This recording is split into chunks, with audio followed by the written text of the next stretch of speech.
1886 সালে শ্রমিকেরা আন্দোলন করেছিল 8 ঘন্টা কাজের অধিকার আদায়।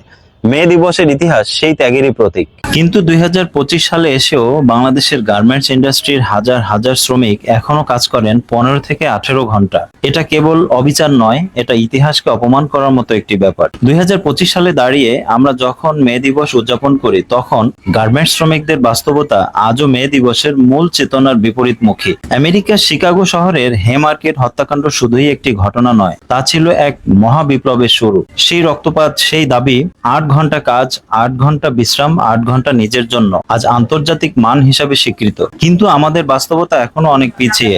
বিশ্বের অন্যতম পোশাক রপ্তানিকারক দেশ হিসাবে আমরা পণ্যের মানে উন্নত হয়েছি ঠিকই, কিন্তু শ্রমিকের জীবনের মান এখনো অনুপস্থিত। ঢাকা, চট্টগ্রাম ও গাজীপুর সহ আশেপাশের হাজার হাজার গার্মেন্টস ফ্যাক্টরিতে অনেক শ্রমিক ভোর 8টা থেকে কাজ শুরু করে রাত 10টা, 11টা, এমনকি 12টা পর্যন্ত কাজ করে থাকেন। প্রতিদিন অতিরিক্ত কাজ করেও অনেকে পান না ন্যায্য ওভারটাইম বেতন। নারী শ্রমিকদের কাঁধে ফ্যাক্টরির কাজের পাশাপাশি থাকে পরিবার, সন্তান ও অন্যান্য কাজ। তবুও তারা ন্যায্য ছুটি বা মাতৃত্বকালীন সুবিধাও হয়তো ঠিকঠাক মতো পান না। আরেকদিকে পণ্যের দাম বাড়ে, কিন্তু শ্রমিকের বেতন বাড়ে অনেক ধীর গতিতে।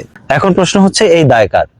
পোশাক শিল্পের মালিক পক্ষ, নাকি রাষ্ট্রপক্ষ, নাকি সেই সমস্ত আন্তর্জাতিক ব্র্যান্ড যারা সস্তা শ্রমে কোটি কোটি টাকার মুনাফা আয় করে? সবাই দায় এড়িয়ে যায়, কিন্তু শ্রমিকের দিন শেষে থাকে শুধু ক্লান্তি আর অসম্মান। এই অবিচার আর চলতে পারে না। মে দিবসে আমরা যদি পোস্ট দেই, লাল পতাকা তুলি, তবে সেই সাথে আমাদের উচিত এই প্রশ্নটাও তোলা, শ্রমিকরা কি এখনো শ্রমের মূল্য পায়?